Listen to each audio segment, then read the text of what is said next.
नाही रे, आपण देशात राहतो. आपण तसं म्हणून नाही चालणार ना. आहे की नाही? आपण या देशाचे नागरिक आहोत. जसं डॉक्टर बाबासाहेबांना असंच बोललं असतं तर मग काय झालं असतं? आज आपण माणूस झालो असतो का? आज पण आपल्याला जंगलात राहावं लागत होतं उघडं बोंगळं.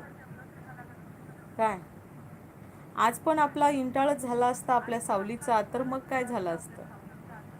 आणि म्हणून कधी जाऊ दे असं बोलायचं नाही. विषय देशाचा आहे. आपण काय जीवनभर इथं राहणार नाही, 200 वर्ष जगणार नाही. आपण कधी पण इथून निघून जाऊया.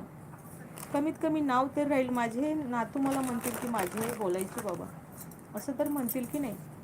किंवा ओळखणारे लोक चार मला म्हणतील की नाही की बघा बाई बोलायची ती पण घाबरायची नाही. माझ्या विभागातल्या महिला मला सर्व म्हणतात, हां ती बोलते, घाबरत नाही अजिबात. नाही आम्ही घाबरत अजिबात.